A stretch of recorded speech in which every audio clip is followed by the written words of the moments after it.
Good morning, guys. I am out here this morning with two break barrel air pistols.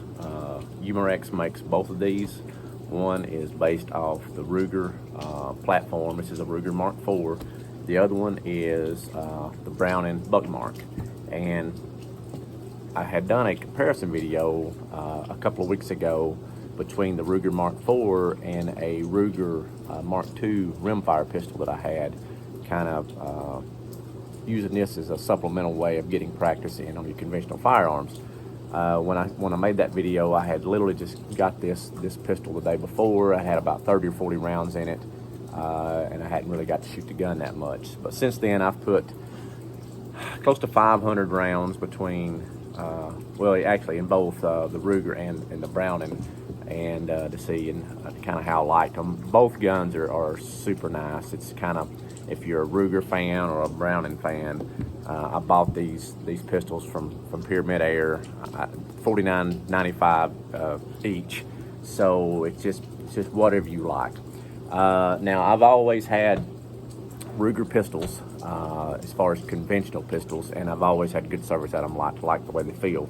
And I had never owned a Browning pistol, but a good friend of mine had a regular 22 long rifle Browning Buckmark, and it was a good shooting pistol, like a target style. But I can honestly say when I got these pistols in the mail, or received them, the Browning is just definitely got a little bit better feel to it, I guess you might say, than the Ruger. Not that the Ruger doesn't have a bad feel, it's just the texture of the grip just seems to kind of fit your hand a little bit better. The trigger on the Browning is a little bit wider. It seems a little bit more smooth right out of the box than the Ruger. And then the Ruger has smoothed up some, once I got a few hundred rounds through it.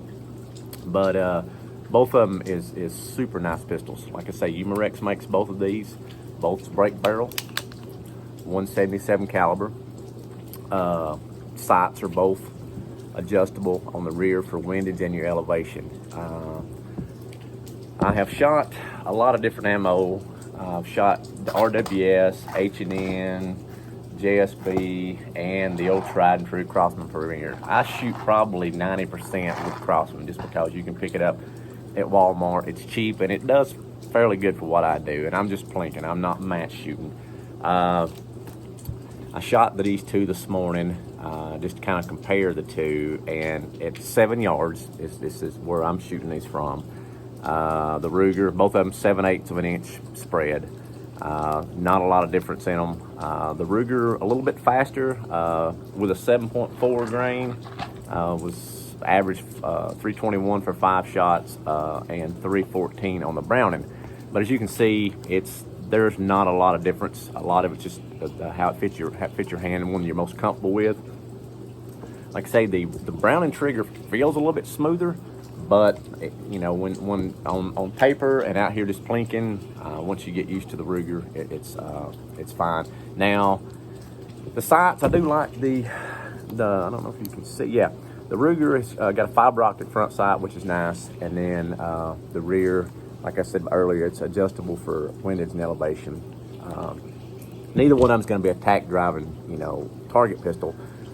The Browning has just got your wide blade in the front and then your rear, but it goes on target very well. So it's just, like I say, I thought for $49 you can't go wrong with both of them. So I bought both of them and having a lot of fun just out here in the backyard with them for what I'm doing. And 7-8 yards here, and I've got some steel plates set up on the back of my fence here at 18 yards, and you can hit them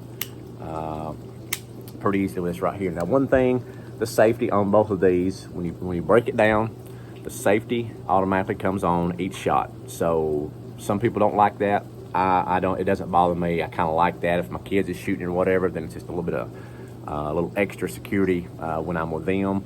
But both of them is the same way. Safety's located both places on both pistols. And now, one thing about the Browning, if you wanted to put an optic, then you've got a Picatinny rail up top. So that's one of those things, if you want to put a red dot scope or something like that, you've got that option. I'll just shoot it with open sights. I like that.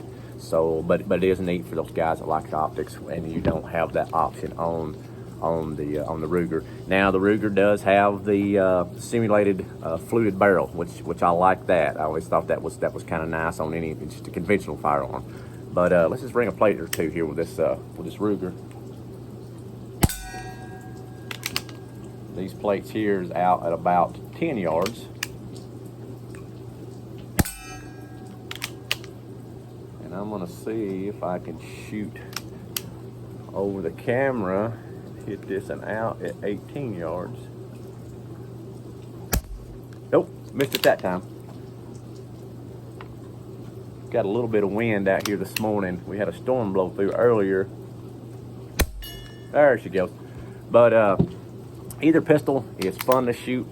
Cocking these, when you break the barrel down, when I first got the Ruger, it felt gritty. It felt like it almost felt like you'd had poured sand inside the action on the Ruger. Now it has smoothed up quite a bit. Once I shot it more, I gave it a good cleaning after about 200 rounds, lubed everything up, and it's starting to come around. Browning right out of the box was very smooth. So that's one thing. Now I think the Browning has been around a while longer than the Ruger, but both of them being made by Umarex, they both should be, bulletproof. Like I say, I've got between 400 and 500 rounds between both pistols, or between each individual pistol, and I've not had any trouble. Got that on Browning on the first shot. I hadn't had any trouble whatsoever. Now, the barrel length, the length of the guns, the Browning, here you can see, the Browning is a little bit longer, got about an inch longer than the Ruger. And some of the long distance, if you're shooting out past 20 yards, I've got a woods walk I do where I shoot, bigger steel plates. Anything out past 20 yards seem like this may be a little bit more accurate than the Ruger. But for everything here within backyard range, I think you will like either one of them.